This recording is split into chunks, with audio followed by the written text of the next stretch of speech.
Om Agyanam Timirandasya Gyanam Jana Shalakaya Chakshurun Militam Yena Tasmai Shri Gurave Namaha Shri Chaitanya Manobishtam Stapitam Yena Bhutale Swayam Rupa Kadamahyam Dadati Svapadantikam Vandeham Shri Guru Shri Yuddhapada Kamalam Shri Gurum Vaishnavamscha Shri Rupam Sagrajatam Sahagana Raghunatham Vitam Tam Sajivam Sadvaitam Savadutam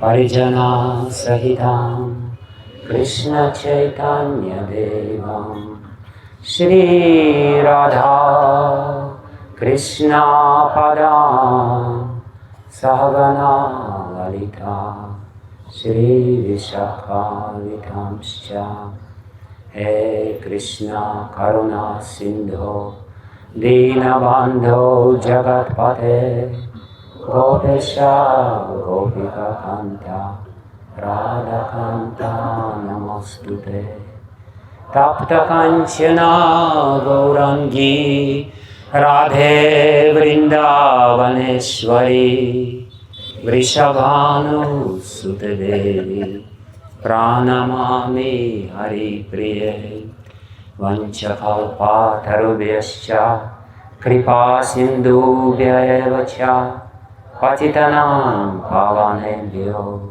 Vaishnavebhyo Namo Namaha Shri Krishna Chaitanya Prabhu Nityananda Shri Advaita Gadadhara Shri Vasadi Gaura Bhakta Vrinda Hare Krishna Krishna Krishna Hare Hare Hare Rama Rama Rama Hare Hare Hare Krishna Krishna Krishna Hare Hare Hare Rama Rama Rama Hare Hare Namo Vishnu Padaya Krishna Prishtaya Bhutale Srimate Bhakti Vedanta Swami Niti Namine Namaste Saraswati Deve Gauravani Pracharine Nirvishesha Shunyavadi Paschatya Deshatarine Ajano Vandit Gujo Panakavadata Sankirtanai Kapitaro Kamalaya Taksha Vishwambaro Dvijavaro Yugadharma Pava Vande Jagat Priyakaro Karunavatara Yantah Pravishya Mama Vachimamam Prasuktam Sanjivayata Kila Shakti Darasvadhamna Anyamscha Hasta Charana Shravana Tvakari Pranannamo Bhagavate Purushaya Samsara Dukha Javado Patitasya Kama Krodharina Kramakarai Kavali Kritasya Durvasanam Nigaditasya Irashrayasya Chaitanya Chandram Mama Dehi Kripa Valam.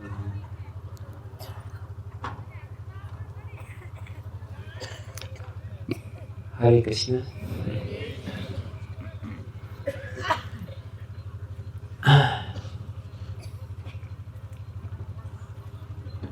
I'm trying to figure out which language to speak. मैं इस दुविधा में हूँ कि किस भाषा में बात करूँ. Okay.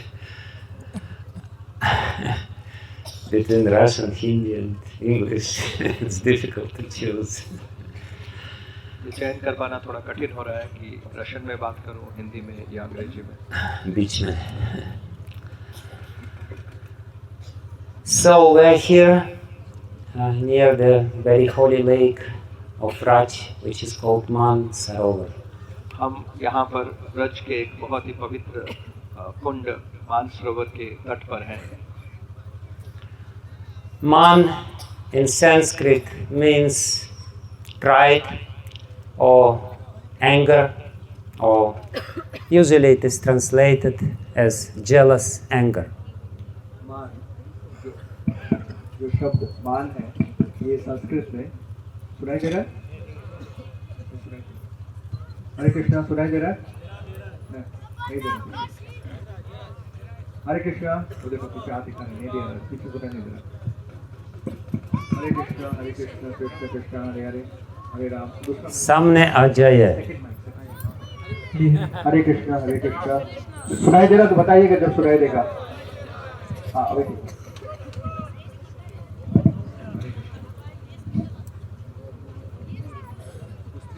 मान जो शब्द है, ये इसका संस्कृत में अर्थ होता है प्रेममय नाराजगी, क्रोध, प्रेममय क्रोध, ईर्ष्या, प्रेममय क्रोध एवं ईर्ष्या। Maybe I should speak Hindi.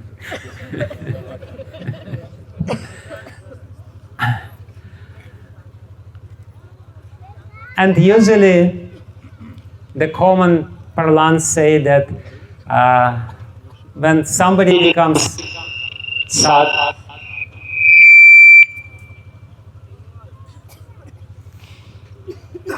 sound system is angry.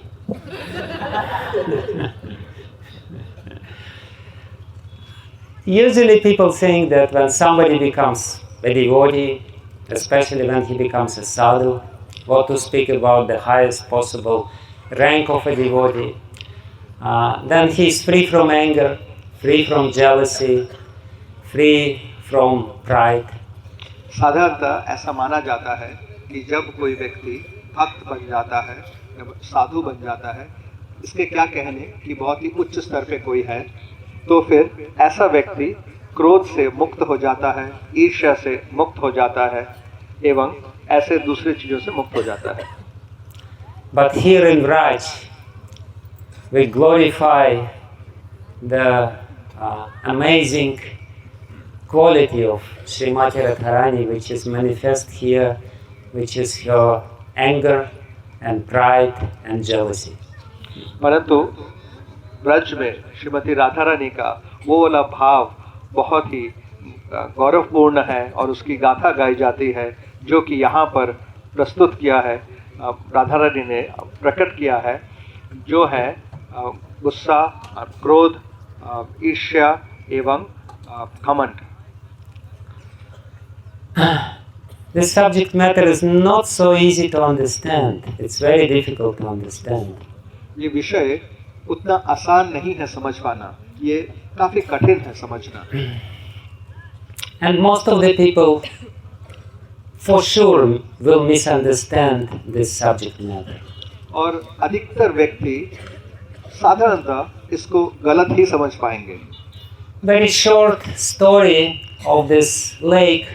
In a very short way, I will explain it in more details at the end. But in a very short way, Srimati Radharani, seeing that Krishna is dancing with so many other gopis, seeing that all the gopis are very proud of themselves, dancing with Krishna, she became very angry. संक्षेप में इस मानसरोवर के का कथा इस प्रकार से है कि जब श्रीमती राधा रानी जी ने देखा कि भगवान कृष्ण के साथ अन्य कई गोपियां नृत्य कर रही हैं और वो भी बहुत ही उल्लास और खुशी के साथ, घमंड के साथ, तो फिर उनको थोड़ा क्रोध आ गया। Srila Vishwanath Chakravarti Thakur says that her eyes became red.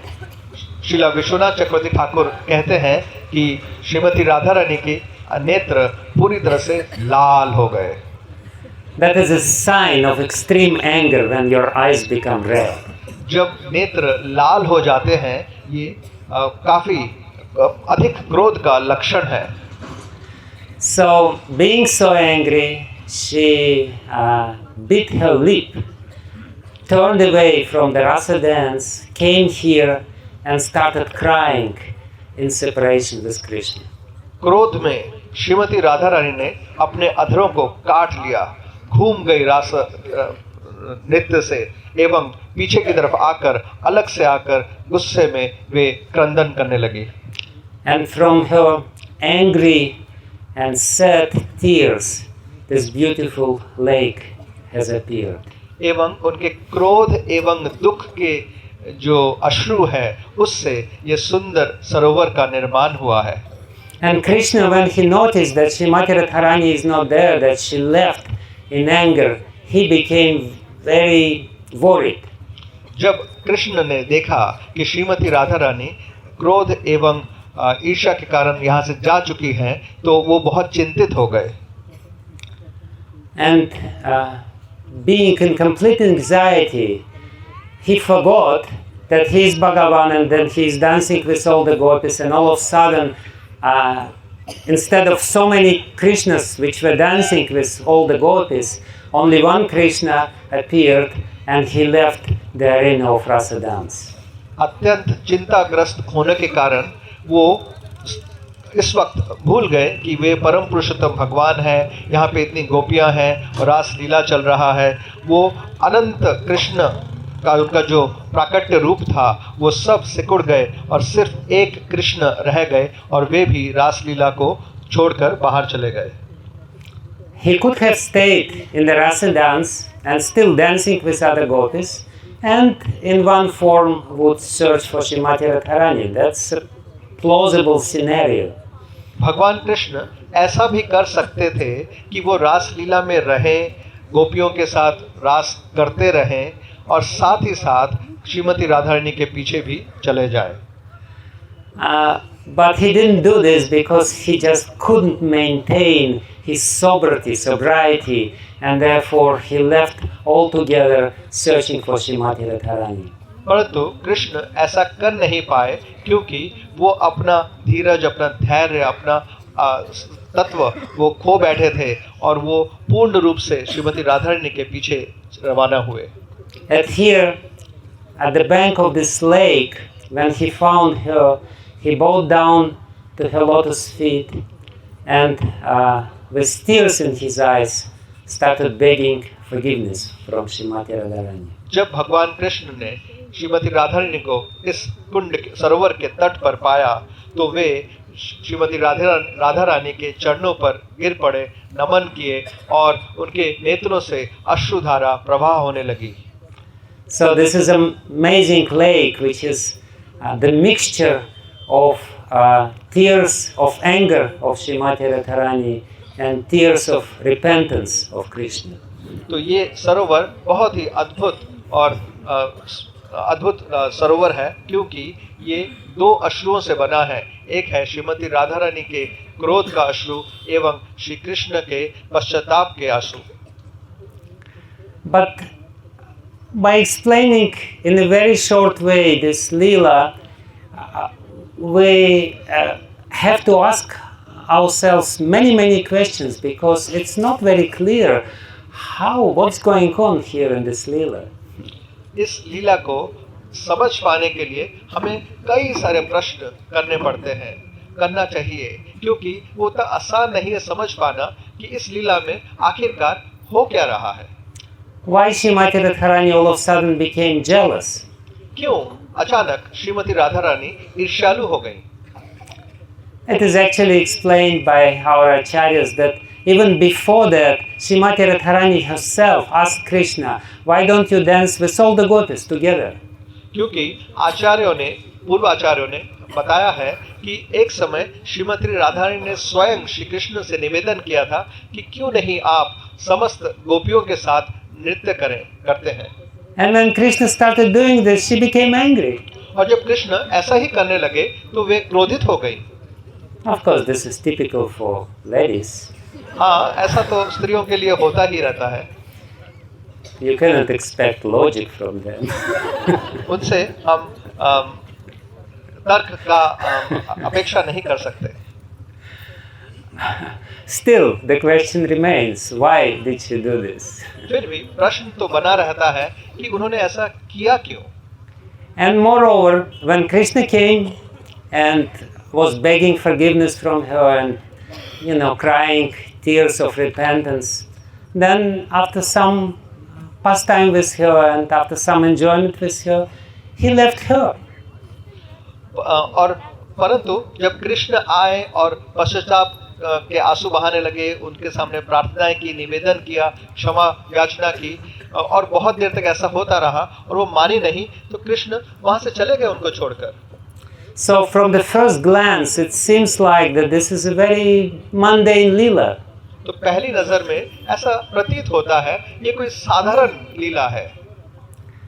That heroine, she became very angry and jealous, and the hero, he falsely pacified her and then left her. कि नायिका शुरू में तो ईर्ष्यालु हो गई, बहुत क्रोधित हो गई, और फिर जो नायक है उन्होंने जब क्षमा याचना की, पश्चाताप किया और कुछ उसका परिणाम नहीं हुआ, तो वो छोड़ के चले गए.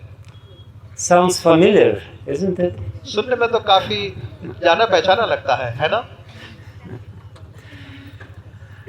So before we will explain a little more details, the deeper meaning of this lila, very, very deep meaning of this lila, we will have to say that when Shukadeva Goswami explains this very confidential topic described in Srimad Bhagavatam, he always uses indirect meaning.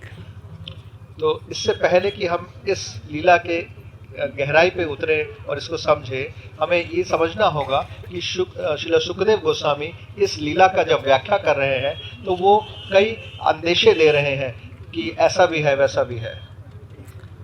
He uses what is called in Sanskrit parokshavad. वे परोक्षवाद का इस्तेमाल करते हैं. संस्कृत का शब्द है परोक्षवाद. And Krishna himself in Srimad Bhagavatam in the 11th canto says that parokshavad rishayah paroksha mama cha priyah. Krishna 11वें स्कंद में कहते हैं ये वाला श्लोक.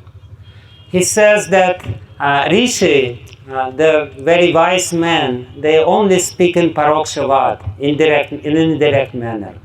श्री कृष्ण कहते हैं कि जो ऋषि है, जो बुद्धिजीवी हैं, वे सीधे नहीं कहते हैं, वो थोड़ा अंदेशा देकर कहते हैं.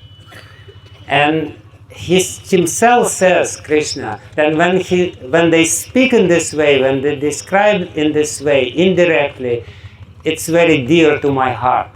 और कृष्ण कहते हैं कि इस प्रकार से जब ऋषिगण व्याख्या करते हैं, जो सीधे तरीके से नहीं, थोड़ा सा अंदेशा देकर, तो ये मेरे हृदय के काफी करीब है. Paroksha mama cha priya. परोक्ष माम च प्रिया. So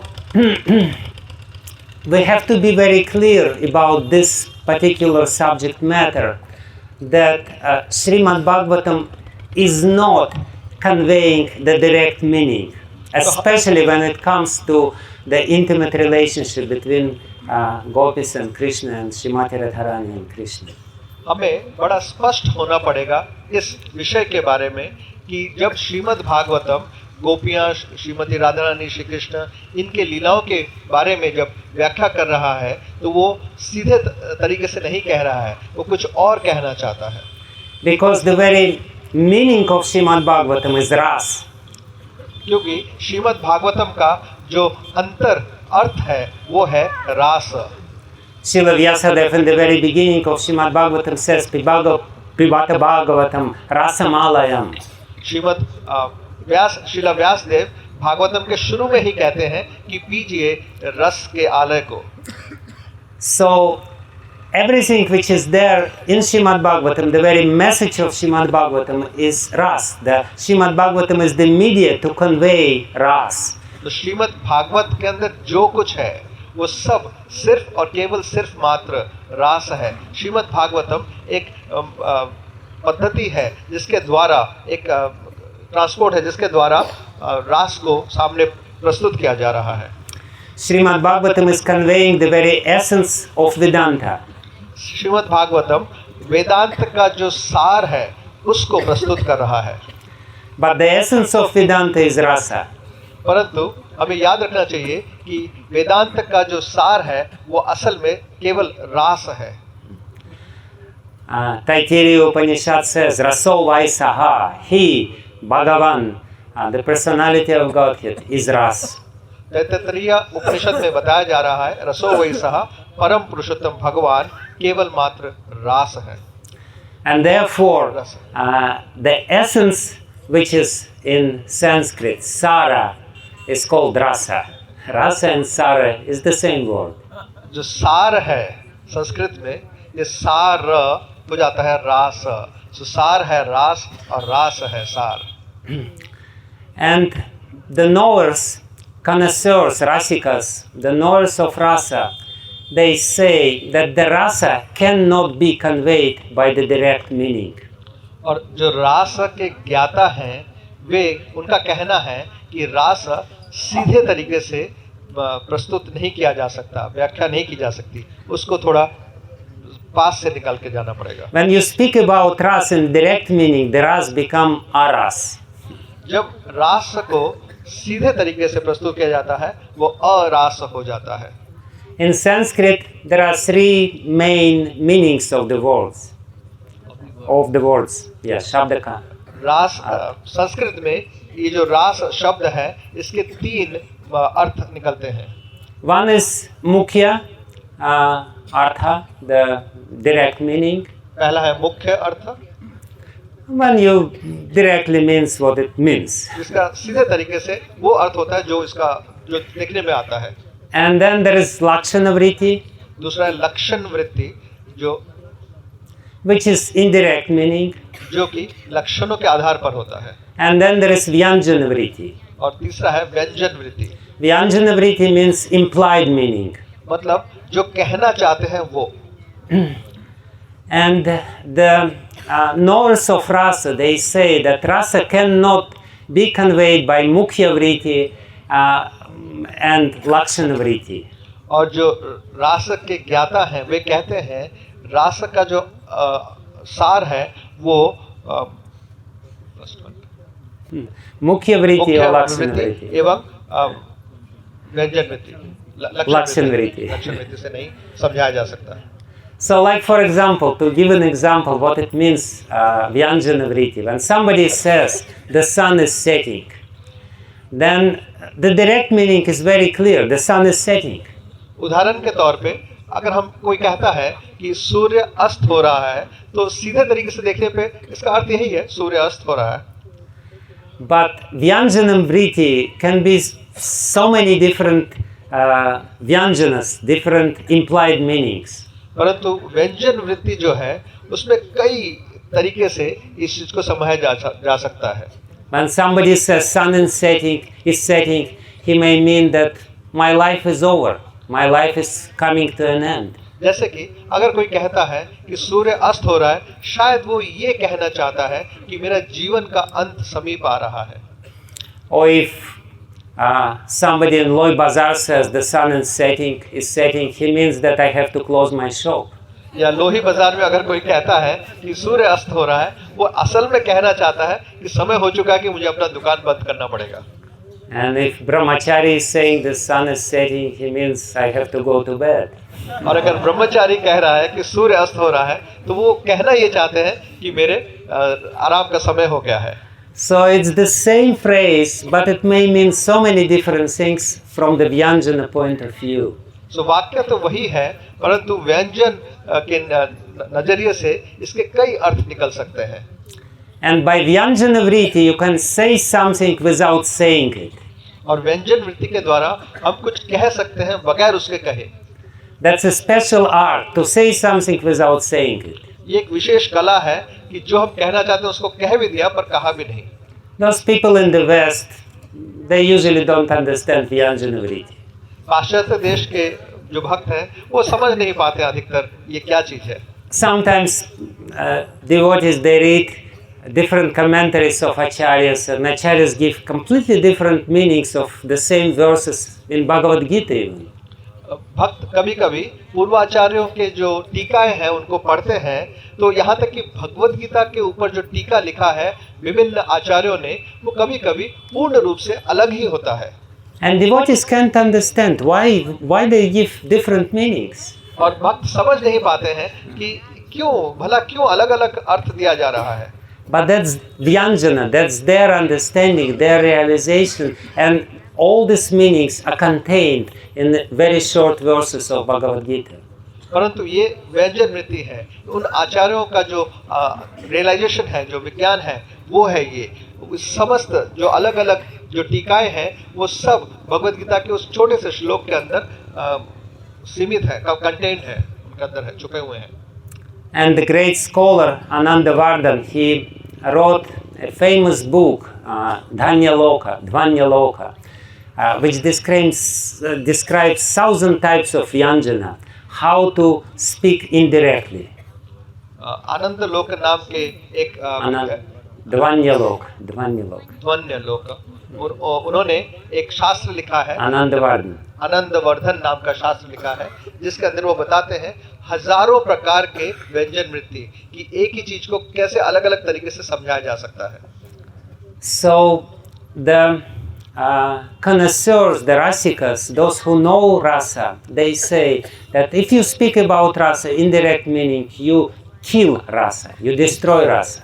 जो रसिक होते हैं, जो रास के ज्ञाता होते हैं, वे कहते हैं अगर रास को या रस को सीधे तरीके से प्रस्तुत किया जाता है तो फिर आप उसी वक्त रस को वहां पे समाप्त कर देते हैं, काट देते हैं।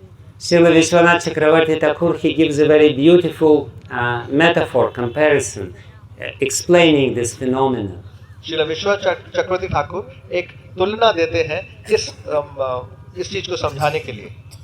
He says that love is like a lamp which is burning or glowing in our heart. वे कहते हैं प्रेम एक ऐसा प्रदीप है, एक ऐसा दिया है जो हमारे हृदय के अंदर ज्वलंत है। And if you take ghee lamp and put it outside of the house, then the breeze may come and he will finish the lamp. और अगर हम उस एक प्रदीप को लेते हैं घर के बाहर इसको रखते हैं तो बाहर की जो हवा चल रही है, तूफान जो चल रहा है, वो उसको उसी वक्त बंद कर सकता है, बुझा सकता है। Whereas when the lamp is kept inside, it's glowing very brightly and nicely.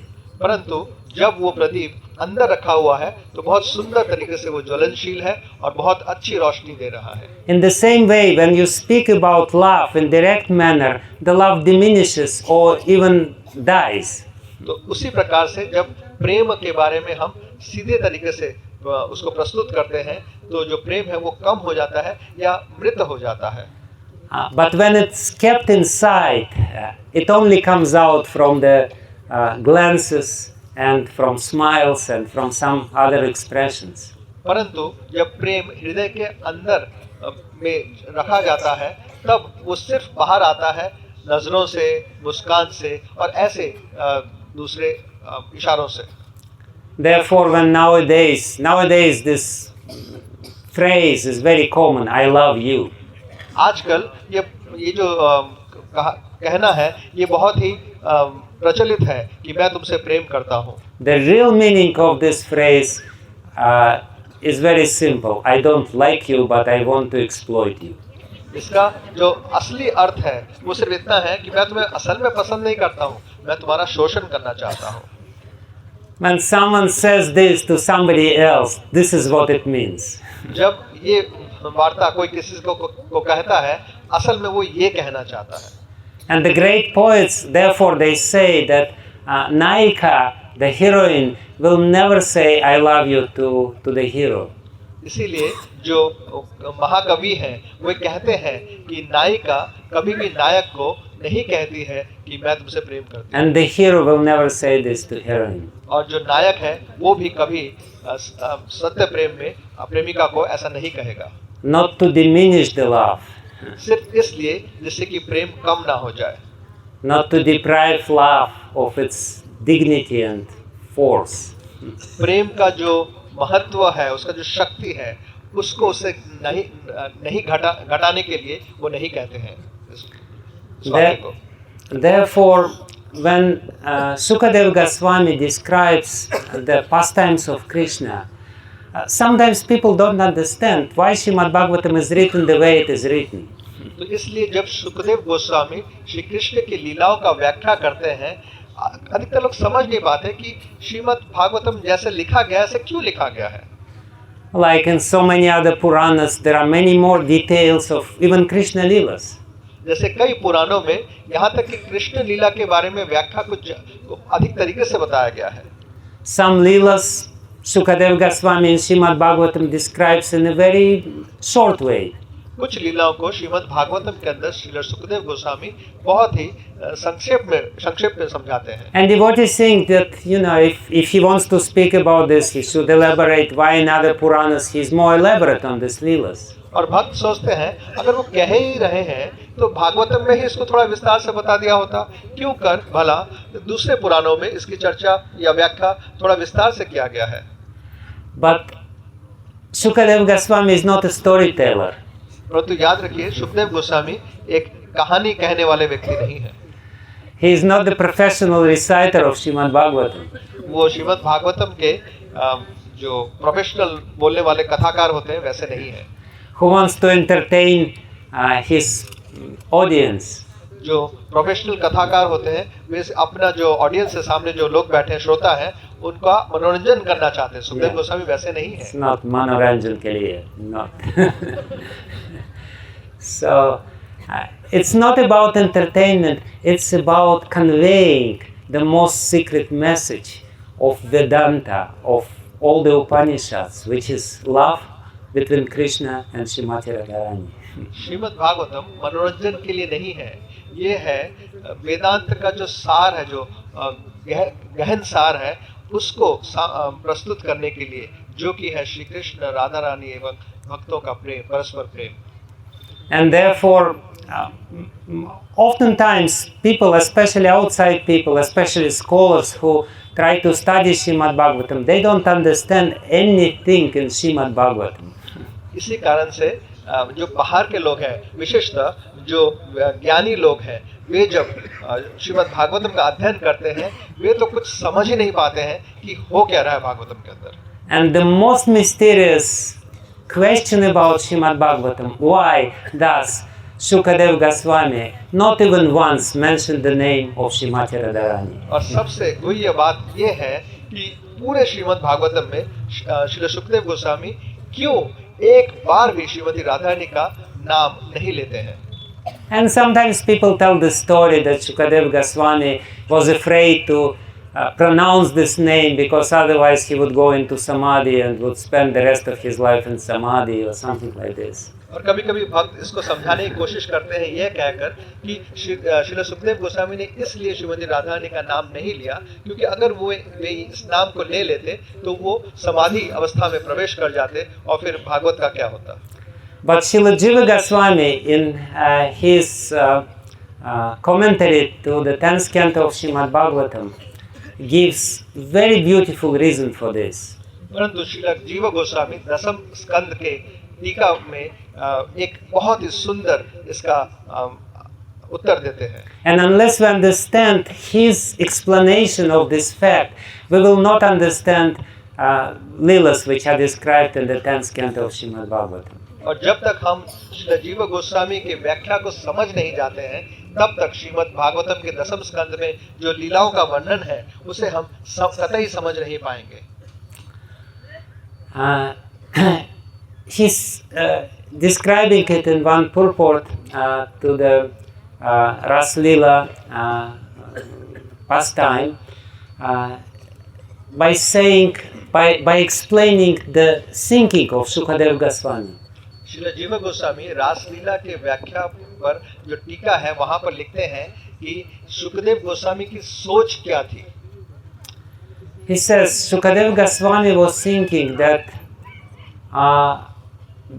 out of all the avatars of God which come here in this earth, my most favorite is Krishna.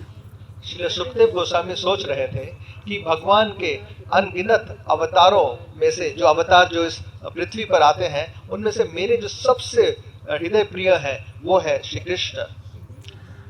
He says, I'm not impartial when it comes to different avatars. It's pretty clear by now that Krishna is my favorite avatar. मैं दूसरे जो अवतार हैं उनके प्रति कुछ विमुख नहीं हूँ, परंतु अभी तक ये तो स्पष्ट हो जाना चाहिए कि कृष्ण जो है वो मेरे सबसे प्राण प्रिय अवतार है।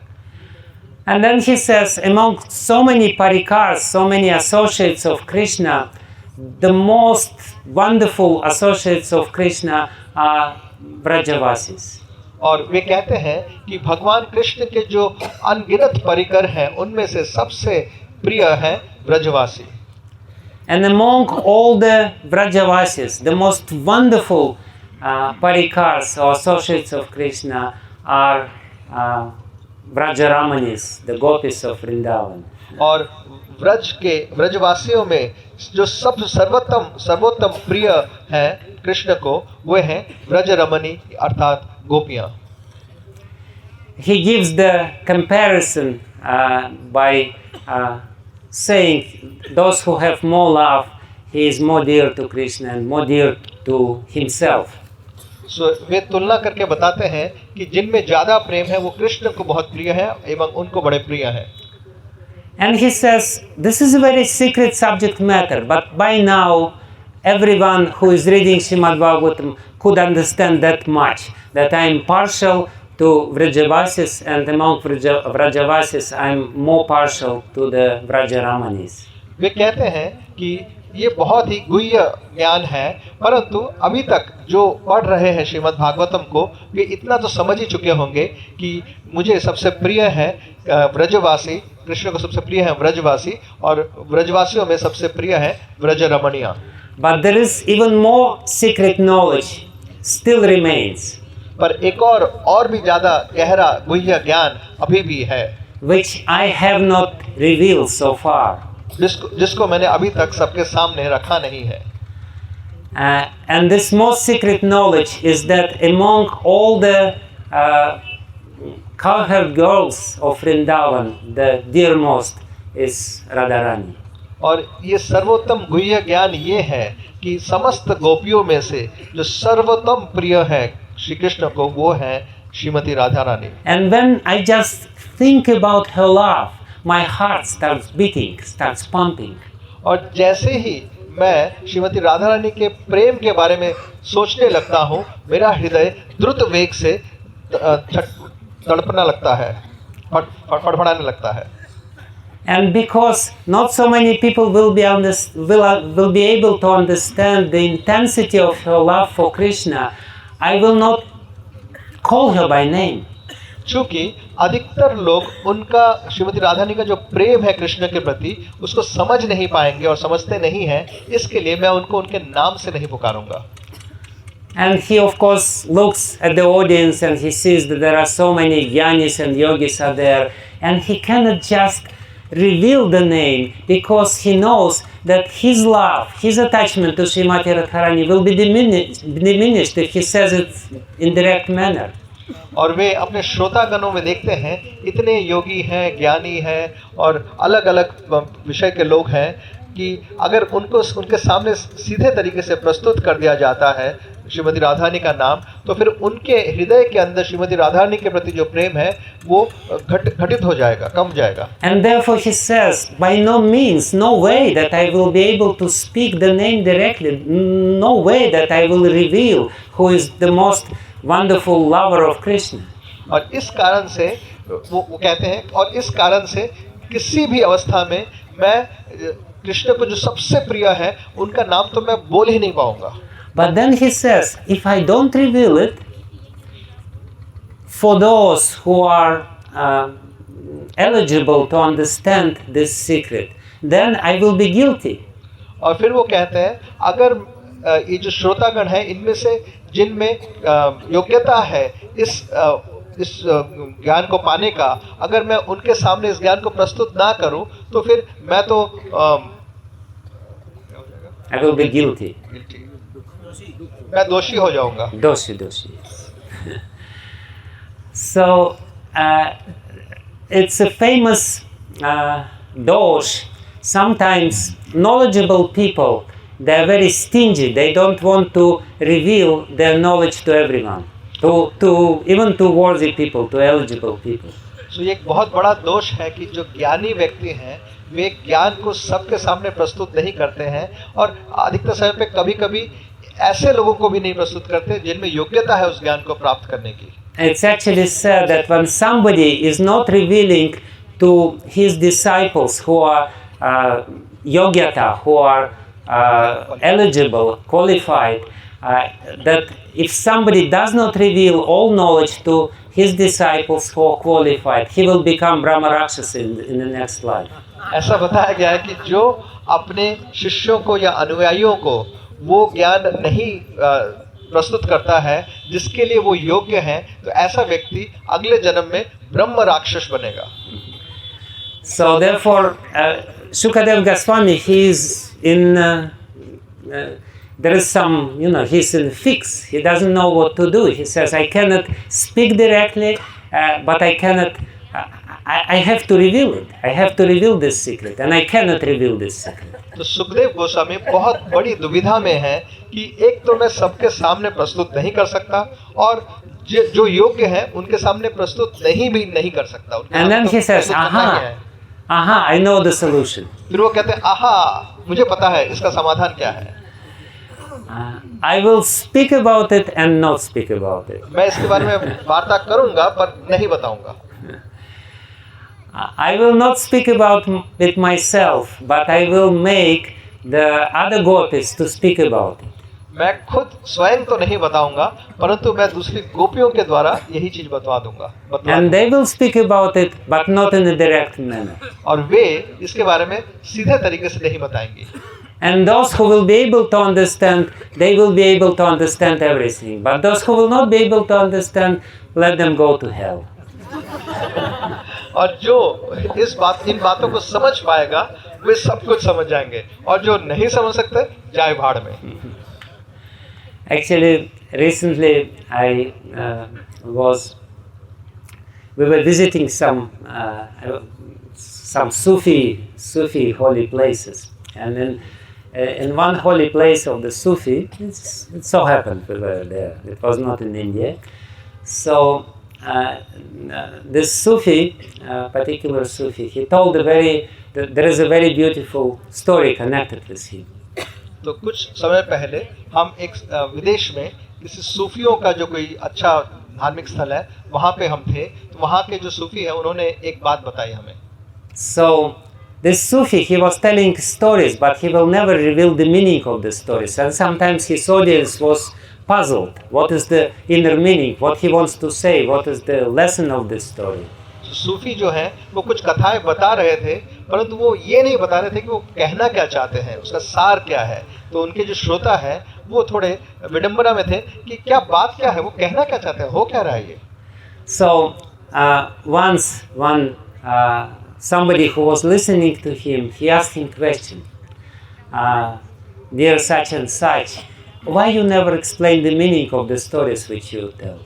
तो श्रोतागण में से एक व्यक्ति ने उनसे पूछा कि प्रिय अमुक अमुक व्यक्ति, आप ऐसा क्यों कर रहे हैं कि आप इसका जो सार है, जो आप बात कहना चाहते हैं उसे क्यों नहीं बता रहे हैं.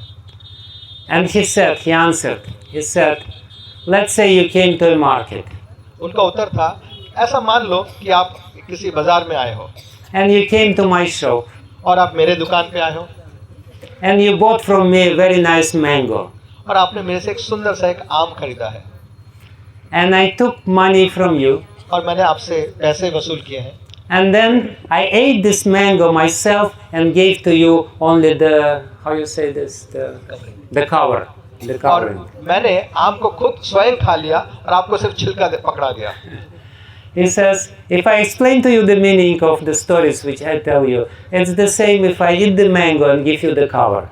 अगर उन्होंने कहा कि जो कथाएं मैं आपको बता रहा हूँ उसका अगर अर्थ मैं आपको बता दूँ तो फिर ये वही बात हो जाएगी, मैंने आम तो स्वयं खा लिया और छिलका सिर्फ आपको पकड़ा दिया. If you want to taste the juice, you have to understand it yourself. अगर आप इसके रस का आस्वादन करना चाहते हैं तो ये आपको स्वयं ही समझना पड़ेगा. So therefore, ras cannot be explain directly. इसी कारण से रास जो है इसे सीधे तरीके से प्रस्तुत नहीं किया जा सकता। So, by explaining this, how Sukadeva Goswami is thinking, Jiva Goswami is trying to convey the same message which I am talking about. Sukhdev Goswami क्या सोच रहे हैं ये बताकर जीव गोस्वामी हमें वही बता रहे हैं जो मैं इस वक्त यहाँ आपके सामने रख रहा हूँ। That the whole Srimad Bhagavatam is actually, every verse of Srimad Bhagavatam is only speaking about the glories of love between Krishna and Srimati Radharani. वो ये है कि श्रीमद् भागवतम का प्रत्येक श्लोक केवल मात्र श्री कृष्ण और श्रीमती राधा रानी के परस्पर प्रेम के बारे में गौरव गाथा गा रहा है।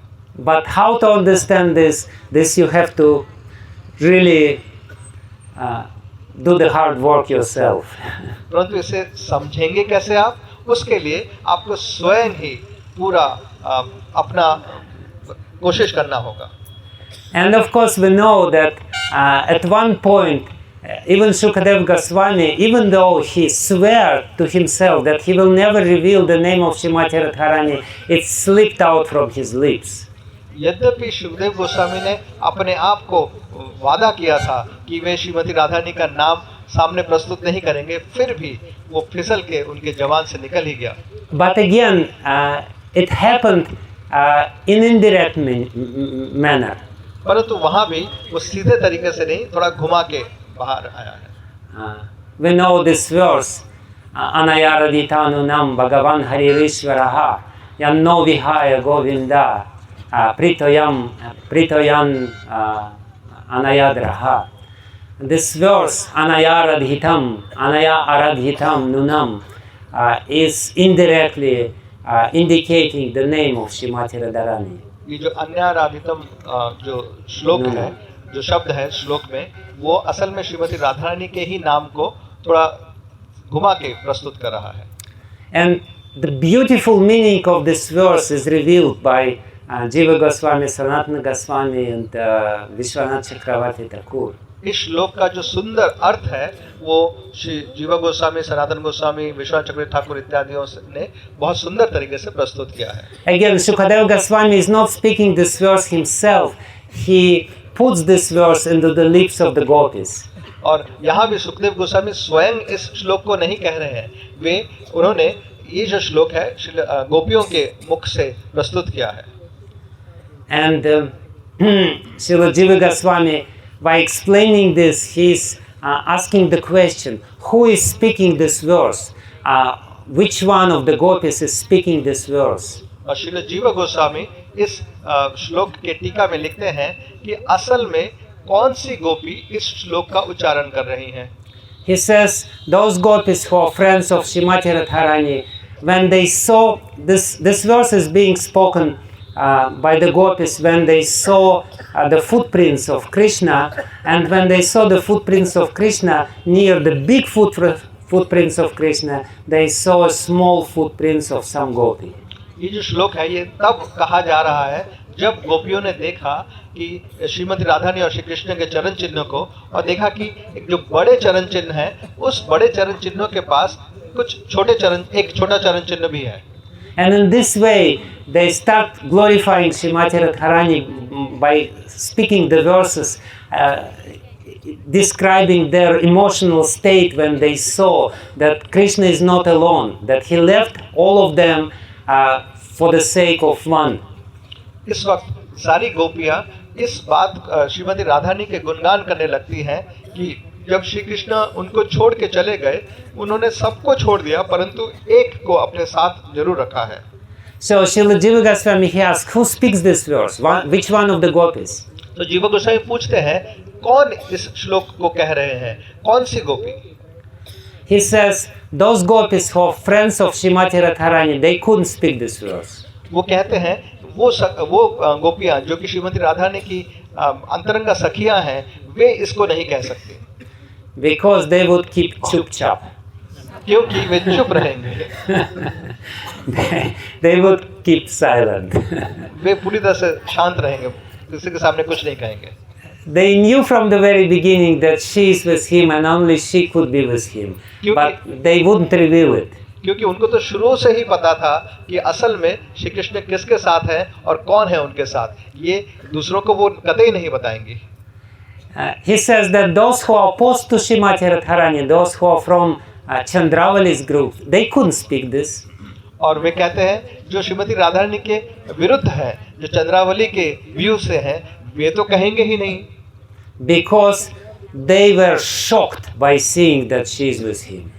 क्योंकि वे तो पूर्ण रूप से उनको वजह से वज्रपात हो गया था ये देखकर कि हाय श्रीमती राधारानी उनके साथ है।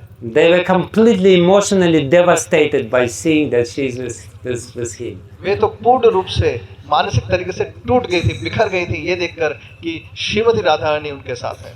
Those who are Tatastha Paksha, those who are in between, those who are neutral, they couldn't speak this verse because they are neutral. और जो तटस्थ पक्ष में है, जो ना इस तरफ के हैं ना उस तरफ के, वे तो ये श्लोक को कह ही नहीं सकते क्योंकि उनको तो कोई फर्क नहीं पड़ता है। They couldn't care less who is with him.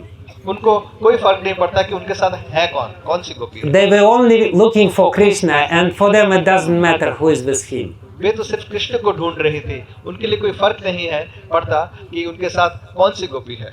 So he says that it's only those who are Suhrit Paksha, those who are friends of Radharani's group, they could speak this verse.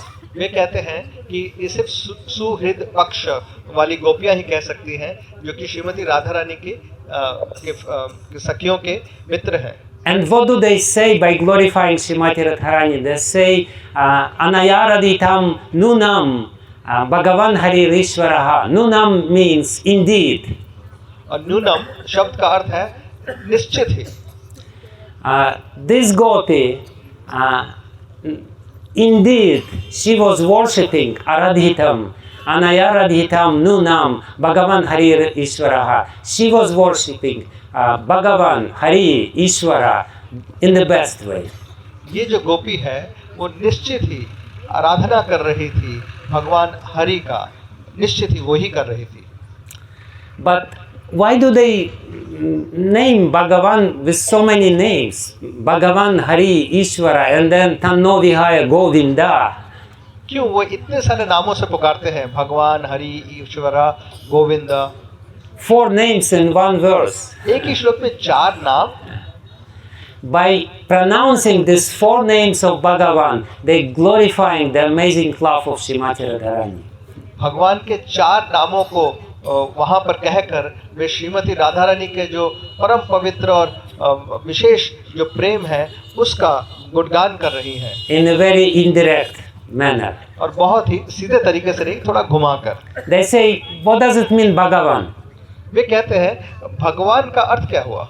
Bhagavan means God and he is equal to everyone, he is impartial to everyone. भगवान का अर्थ हुआ परमेश्वर जो कि सबके प्रति समान है, किसी के प्रति वो विशेष रुचि नहीं रखते हैं। And what does it mean Hari? और हरि का अर्थ क्या है? Hari means that the one who takes away all the sufferings of his devotees. Hari का अर्थ है वे जो अपने भक्तों का हर प्रकार का जो दुख है, तकलीफ है, उसे हर लेते हैं। And what does it mean Ishvara? और ईश्वरा का अर्थ क्या है? Ishvara means the one who is very powerful and therefore he can fulfill all the desires of his devotees. ईश्वरा का अर्थ है जो बहुत शक्तिशाली है और इस कारण से अपने भक्तों की हर इच्छाओं की पूर्ति कर सकते हैं। So he is Bhagavan, he is Hari and he is Ishvara. तो वो हैं भगवान हरि एवं ईश्वर। He is impartial, he can destroy all the suffering of his devotees, he can fulfill all the desires of his devotees. वे समभाव हैं, वे सारी इच्छाओं की पूर्ति कर सकते हैं, वे सारे दुख हर सकते हैं। And he is not doing this. और वे नहीं कर रहे हैं। We are his devotees. हम तो उन्हीं के भक्त हैं। And he is not impartial, he is with her, not with us. और वो तो असल में समभाव है, परंतु वो तो उनके साथ है, हमारे साथ नहीं है। And we are suffering. और हम पीड़ा में हैं।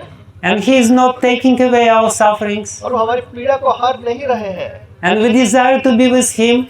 और हम तो उनके साथ होना चाहते हैं। And he is not fulfilling our desire. और वो हमारी इच्छा की पूर्ति नहीं कर रहे हैं। And he is Govinda. Govinda means Gokula, Indra. He is the ruler of this Gokul and we are his subjects. Govind का अर्थ होता है गोकुल के इंद्र, गोकुल के राजा। तो वे तो गोकुल के सम्राट है, राजा हैं, और हम तो उनकी प्रजा हैं। And he is only with her. और वो सिर्फ उन्हीं के साथ है। It means that her love is so strong, her worship is so perfect, that he is completely deprived by his qualities of Bhagavan, Hari and Ishvara, and even Govinda. इसका अर्थ यही निकलता है कि वे जो छोटे चरणों वाली हैं, वे उनका प्रेम इतना महान है, इतना गहन है, इतना गहरा है, इतना गाढ़ा है कृष्ण के प्रति कि कृष्ण वो बाकी उनके जो दूसरे जो गुण हैं, भगवान, ईश्वर, हरि एवं गोविंद, इन सारे गुणों को वो खो चुके हैं। So by saying this, they glorify her love in such a way that it's not even imaginable to understand, and we can understand the joy of their heart, how happy they are when they see the magnitude of Srimati Radharani's love. Shrimati Radha Rani के प्रेम को इस प्रकार से गुणगान करके वो ये उससे हमें ये पता चलता है कि हम कल्पना तक नहीं कर सकते कि इन गोपियों को कितनी आनंद और कितना प्रसन्नता हुआ है, ये समझकर कि श्रीमती राधा रानी का प्रेम का जो गाढ़ापन है वो कितना गहन है। They are not jealous of her, but they are just in complete ecstasy by understanding and tasting the deepness of her love to Krishna. वो गोपियां जो हैं, वे श्रीमती राधा रानी से ईर्ष्या नहीं कर रही हैं, ईर्ष्यालु नहीं हैं, वे तो पूर्ण आनंद में हैं, आनंद विभोर हो गई हैं, ये समझकर कि श्रीमती राधा रानी का जो कृष्ण के प्रति प्रेम है वो कितना गाढ़ा है। Anayaradhitam nunam, and therefore they cannot hold themselves, and they indirectly pronounce the name of this one gopi who completely subdued Bhagavan, Hari and Ishvara and even Govinda. तो वे इस प्रकार से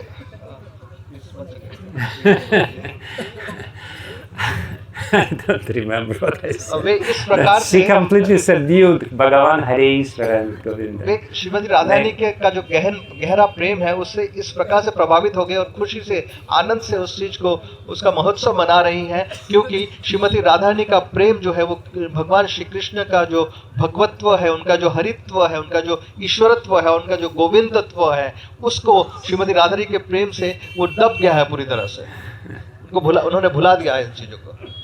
So this is how Srimad Bhagavatam is conveying the meaning. So इस प्रकार से श्रीमद् भागवतम असली जो गहन अर्थ है उसको प्रस्तुत कर रहा है। How Srimad Bhagavatam is trying to convey in us the essence of Vedanta philosophy. देखिए किस प्रकार से श्रीमद् भागवतम वेदांत दर्शन के सार को हम तक पहुंचा रहा है। Therefore, when we read about this wonderful leelas, we have to really scratch our head and try to understand what is the deeper meaning behind all these leelas. इसके लिए जब हम भागवत से एवं अन्य पुराणों से इन लीलाओं के बारे में वर्णना पढ़ते हैं तो हमें असल में अपना सिर खुजलाना पड़ेगा बहुत ही ज़्यादा, ये समझ पाने के लिए कि असल में क्या कहा जा रहा है। Fortunately for us, the previous acharyas who are following the footsteps of Sri Chaitanya Mahaprabhu revealed all these secrets. हम बड़े ही अत्यंत भाग्यशाली हैं कि पूर्व आचार्य जो कि श्री चैतन्य महाप्रभु के चरण चिन्हों का अनुसरण कर रहे थे, उन्होंने इस जो गूढ़ तत्व को हम सबके सामने खोल के प्रस्तुत कर दिया है। But still, even after they reveal these secrets, we have to become really sensitive and pure in heart to understand and to believe their meaning. यद्यपि पूर्वाचार्यों ने सब कुछ हमारे सामने प्रस्तुत कर दिया, फिर भी हमें अपने हृदय को शुद्ध करना है, अंदर से पवित्र होना है और इसको गहराई से समझना है, तब जाके हम समझ पाएंगे कि असल में इसका जो तत्व क्या है वो क्या है। Some time ago, I was engaged in debate with some followers of Madhvacharya. कुछ समय पहले मैं मध्वाचार्य के कुछ शिष्यों अनुयायियों के साथ तर्क वितर्क में लगा था। Some Russian people became followers of Madhvacharya and they started criticizing Gaudiya Acharyas and their explanation of Srimad Bhagavatam. कुछ रूसी आचार्यगण मध्वाचार्य के अनुयायी बन गए थे एवं गौड़िया जो दर्शन शास्त्र है गौड़िया जो वाद है, दशनवाद है, इसके विरुद्ध में वो प्रचार कर रहे थे। And they read the explanations of all the Gaudiya Acharyas and they couldn't appreciate it to the slightest extent. और उन्होंने गौड़िया आचार्यों के संपूर्ण व्याख्याओं का अध्ययन किया था, परंतु वे लेश मात्र तक छू नहीं पाए थे कि गौड़िया आचार्य कह क्या रहे हैं। They couldn't believe it. वे तो विश्वास तक नहीं कर पाए थे, because their heart was not pure enough. क्योंकि उनका हृदय स्वच्छ नहीं था। Therefore, to understand these pastimes, you have to chant very carefully. Hare Krishna, Krishna Krishna, Hare Hare, Hare Ram, Ram Ram, Hare Hare.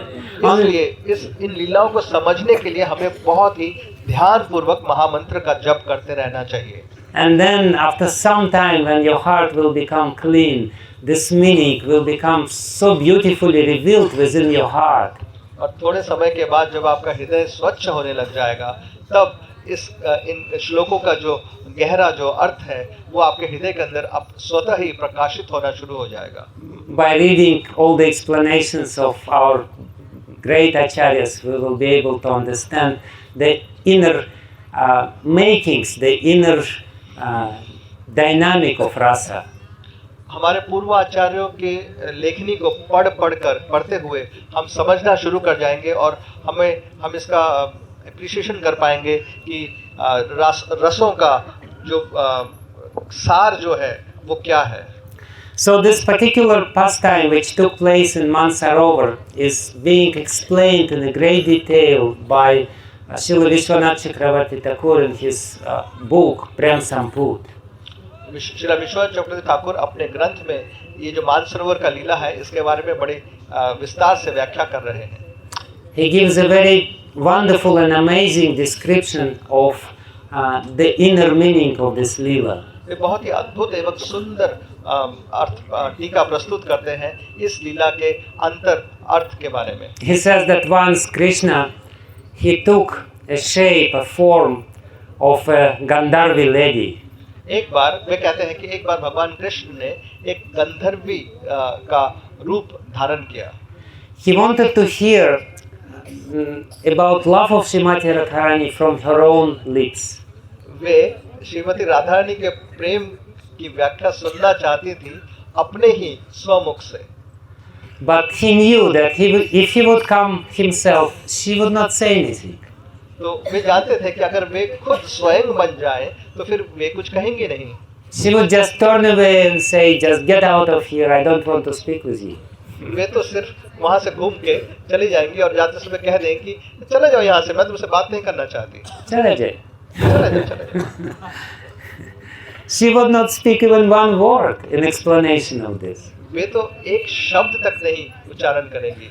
And therefore he changed his form and he came as a Gandharvi woman to the courtyard of Srimati Radhika.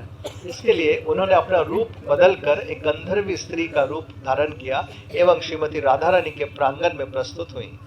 And when Srimati Radhika met with this Gandharvi started saying that I was flying over Braj in my Viman. तो जब वे श्रीमती राधारानी से मिली तो गंधर्वी ने श्रीमती राधारानी को कहा कि मैं अपने विमान में ब्रज के ऊपर से उड़ के जा रही थी। And what I saw completely broke my heart. और जो मैंने देखा उससे मेरा हृदय टूट के चकनाचूर हो गया। I saw how you love Krishna and I saw how your tender heart is just being completely given to him. मैंने देखा कि आप किस प्रकार से कृष्ण से प्रेम करती हैं और आपका जो कोमल हृदय है आपने किस प्रकार से न्योछावर कर दिया है कृष्ण के चरणों पे। But this cruel, uncultured, uncivilized man, he took your heart and completely smashed your heart into pieces. परंतु ये जो क्रूर, ये जो असभ्य व्यक्ति है, इसने आपके हृदय को लिया और लेके उसको तोड़ मोड़ के चकनाचूर कर दिया। Krishna is saying this himself just to impel Srimati Radharani to speak about the real meaning of love.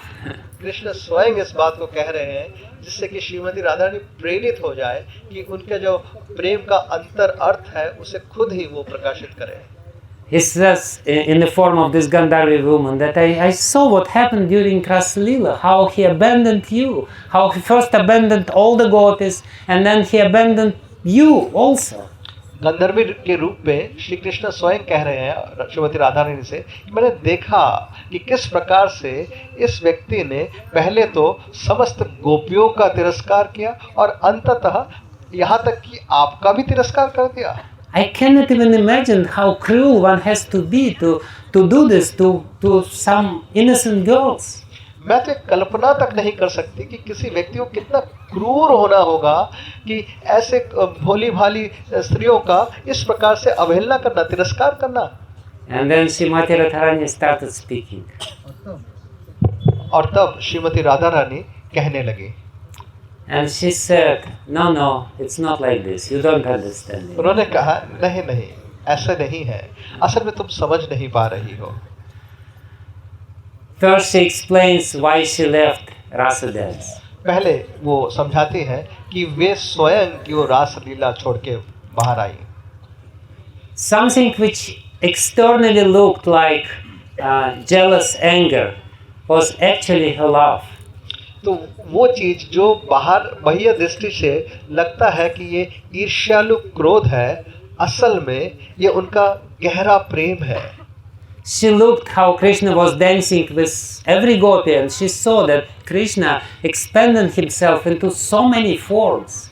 उन्होंने देखा कि श्री कृष्ण हर गोपी के साथ नृत्य कर रहे हैं और कैसे उन्होंने अपने आप को विस्तारित कर लिया है अनंत रूपों में, अनंत कृष्ण रूपों में, और एवं प्रत्येक गोपी के साथ स्वयं लीला कर रहे हैं. And she saw that every gopi became very proud, that because every gopi was thinking Krishna is only dancing with me, he is not dancing with anyone else. और उन्होंने देखा कि किस प्रकार से प्रत्येक गोपी बड़ी गर्वित हो गई कि कृष्ण सिर्फ मेरे साथ नृत्य कर रहे हैं और किसी के साथ नहीं. But Srimati Radharani saw that Krishna is dancing with everyone. परंतु सिर्फ श्रीमती राधा रानी ने देखा कि कृष्ण तो सर्व गोपियों के साथ नृत्य कर रहे हैं. And instead of being impressed by Krishna's power, she became angry. और कृष्ण के शक्ति से प्रभावित होने के बदले में वे थोड़ी क्रोधित हो गई. She was not at the least impressed by his Aishwarya. वो कृष्ण का जो ये ऐश्वर्य था, इतने सारे रूपों में उन्होंने अपने आप को विस्तारित कर लिया था, इसको देखकर श्रीमती राधा ने बिल्कुल भी कतई लेश मात्र प्रभावित नहीं हुई. She couldn't care less about all this. उन्हें कोई फर्क नहीं पड़ता इन सब चीजों से. But why she became angry? Because she knew, please listen very carefully, she knew that Krishna is perfectly reciprocating with love on each and every one gopi. वो क्रोधित क्यों हुई? सुनिए बड़े ध्यान से कि वे समझ पाए कि कृष्ण प्रत्येक गोपी के साथ अपने हृदय के प्रेम का आदान प्रदान बहुत ही सक्षमता के साथ कर रहे हैं. Because he himself says, "Yayatha mam prapadyante tam stathaina bhajamyaham." क्योंकि वो स्वयं कहते हैं यथा माम प्रपद्यन्ते. And she knew that he couldn't express more love than the gopi has to him.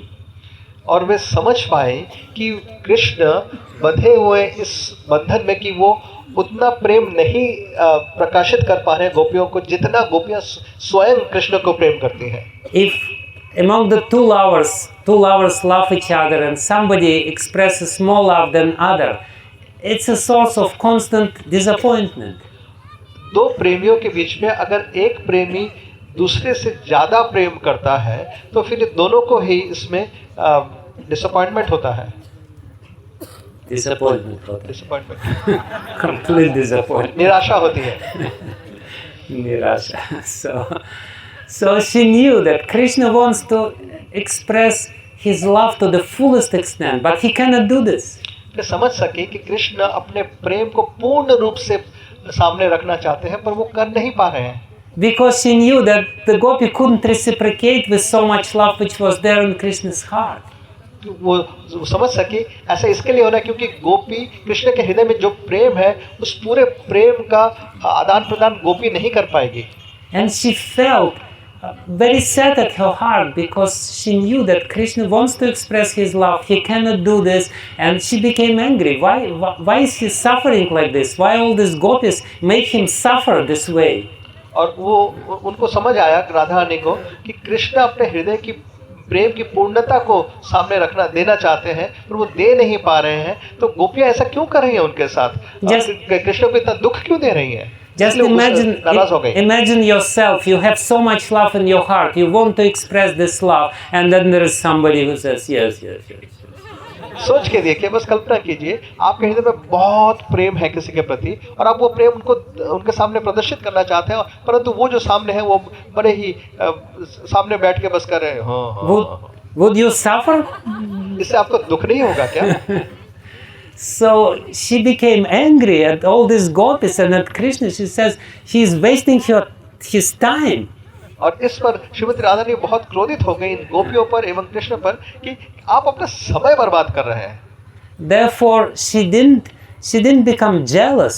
She became actually really angry at Krishna because it was pure love. She wanted Krishna to be happy, and she knew that Krishna was not happy in this situation. तो असल में वे ईर्ष्यालु नहीं हुई थी, वो कृष्ण के प्रति क्रोधित इस कारण से हुई कि क्योंकि वो कृष्ण को सुखी देखना चाहते हैं और कृष्ण सुखी नहीं हो पा रहे हैं। So therefore this man which is there, this so-called jealous anger, is actually the highest manifestation of love. So इस कारण से जो मान है श्रीमती राधा रानी का जिसे वो प्रदर्शित कर रही हैं, असल जो कि ईर्ष्यालु क्रोध जैसा दिखता है, वो असलियत में श्रीमती राधा रानी का जो सबसे गाढ़ा प्रेम है कृष्ण के प्रति उसका प्रदर्शन है। Highest and purest manifestation of love. सबसे उच्चतम कोटि का एवं सबसे शुद्ध कोटि का प्रेम है। And then why Krishna came, and Krishna came and he started begging forgiveness and crying his tears of love. और कृष्ण क्यों आए बाद में उनसे क्षमा याचना करते रहे, अश्रुधारा बहाते रहे? What was it? Was it just false tears of some pretender who pretends to love? क्या ये आंसू सिर्फ नकली आंसू थे, एक पाषंडी के जो सिर्फ नाटक कर रहा है प्रेम का? If it was real love, why did he leave her after some time? अगर ये सत्य प्रेम था तो थोड़े समय के बाद उनको छोड़ के वो चले क्यों गए? Srimati Radharani explains this. She explains in a beautiful way this inner meaning of this Rasa Leela. Shrimati Radha Rani इसका व्याख्या करते हैं, वो समझाती हैं इस रास लीला के अंतर अर्थ को। She says that yes, Krishna came and we were together and we were enjoying beautiful, loving pastimes and exchange of love with Krishna. वे कहती है कि हाँ कृष्ण आए और हम दोनों परस्पर प्रेम का आदान प्रदान कर रहे थे। And all other gopis in complete anxiety started searching for Krishna.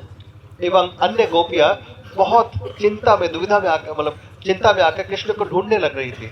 And in this very moment, please listen very carefully. In this very moment, the moment of the peak of her happiness, Srimati Radharani was thinking about her friends. और इस जरा ध्यान से सुनिए, और श्रीमती राधारानी के इस सर्वोत्तम उच्च आनंद के समय पर श्रीमती राधारानी अपने सखियों के बारे में सोच रही थी। She says, I started thinking how they must be suffering. I'm here exchanging such a beautiful love with Krishna and they're there alone. They should be here too. तो वे सोचने लगी कि देखो मैं यहाँ पे इस वक्त श्री कृष्ण के साथ इतना सुंदर परस्पर प्रेम का आदान प्रदान का अनुभव कर रही हूँ और मेरी सखियाँ वे कृष्ण को कितना कृष्ण से वंचित है, इस प्रेम से वंचित है, उनको भी इसी वक्त यहाँ पे होना चाहिए था। Therefore she says, therefore I asked Krishna to stop. I said, Krishna, I'm very tired, let's stop and sit in one place.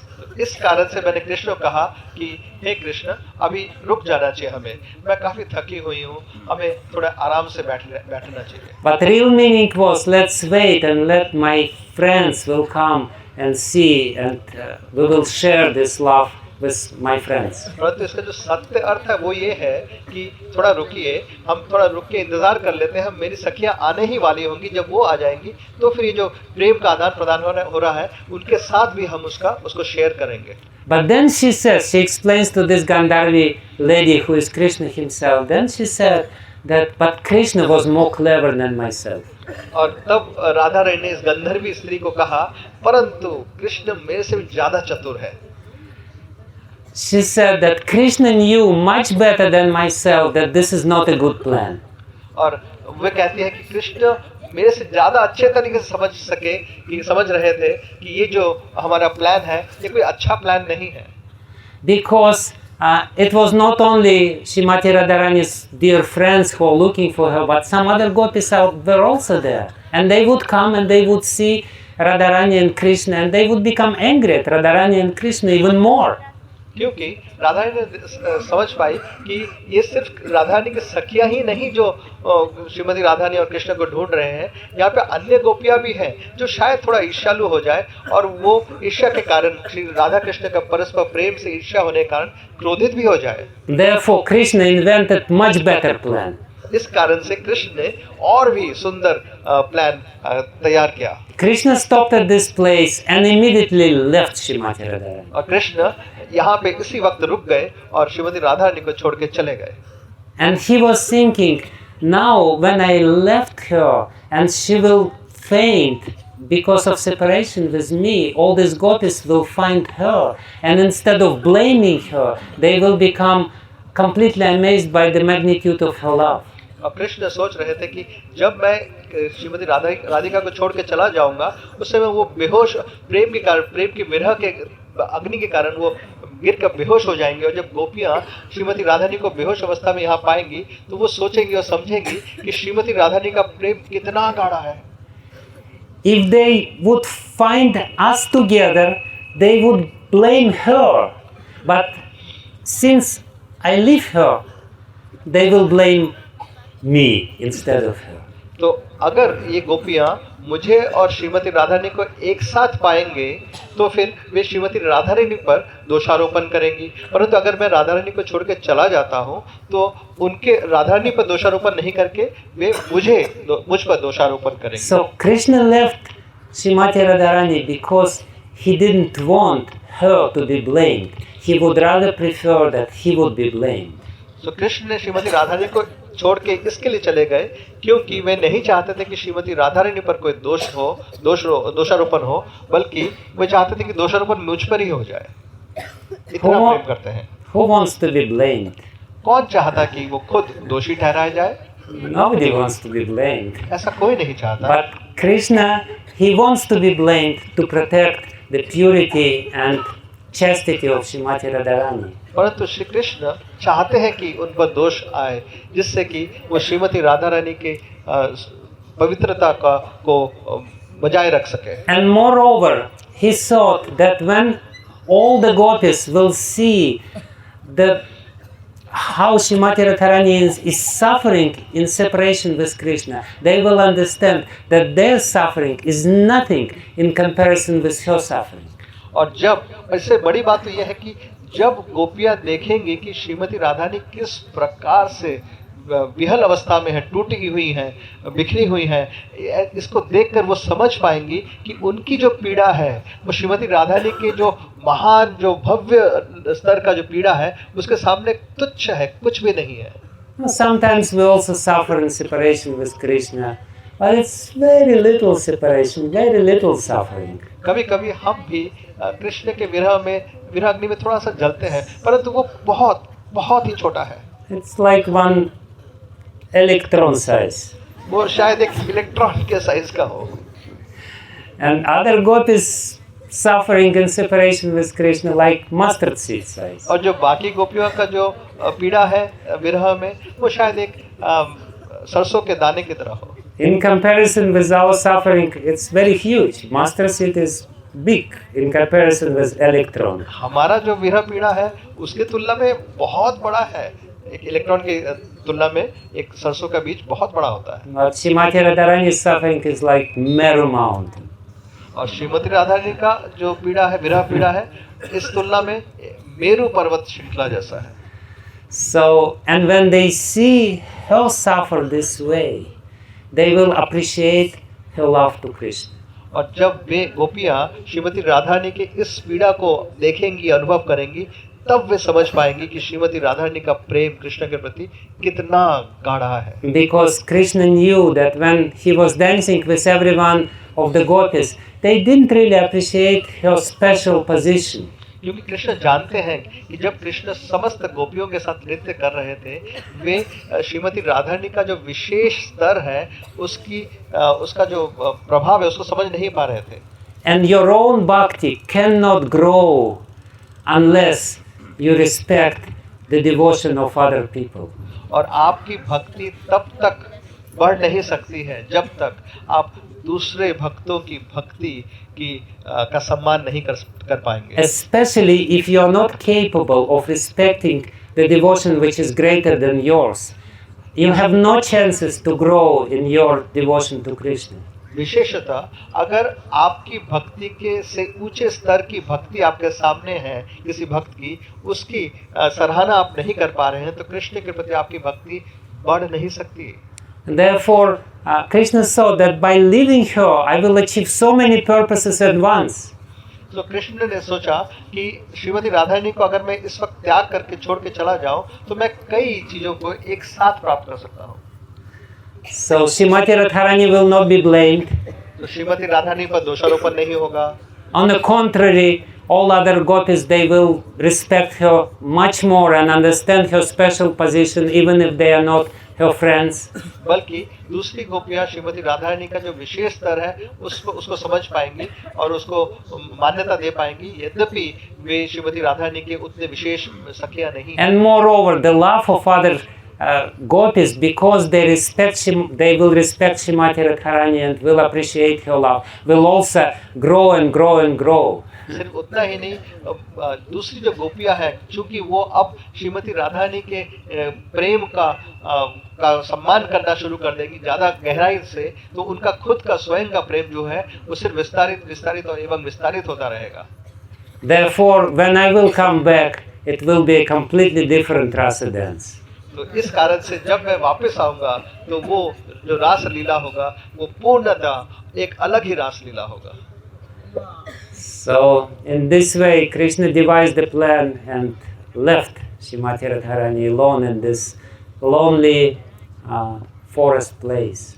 इस प्रकार से कृष्ण ने ऐसा प्लान बनाया मन में, एवं श्रीमती राधारानी को इस गहरे जंगल में अकेला छोड़कर, मन में अकेला छोड़कर चले गए।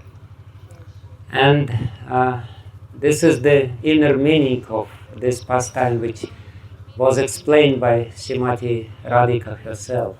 और इस प्रकार से इस लीला का ये अंतर अर्थ है जो कि श्रीमती राधिका ने स्वयं व्याख्या की है। And by coming here and by staying in these places and by hearing these pastimes, we have a little chance to get sometime in the future entrance into the same emotional exchange which take place here.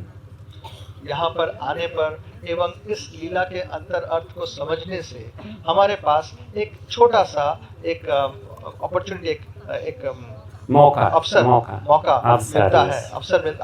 मिलता है कि शायद भविष्य में ऐसा कोई समय आए जहाँ ये जो प्रेम के जो परस्पर जो एक्सचेंज है, जो आदान प्रदान है, इसमें इसका एक रस का एक लेश मात्र एक बिंदु हम आस्वादन कर पाए। So therefore we are very fortunate to come to this very pure, extremely transcendentally pure place, and to have this opportunity to take the water of this place upon our heads and to purify our hearts by listening about this pastime. Thank you very much. इसलिए हम बहुत ही भाग्यशाली हैं कि हम इस परम पवित्र स्थल पर आ सके हैं और यहाँ के जल को अपने सिर पर हम धारण कर सके हैं।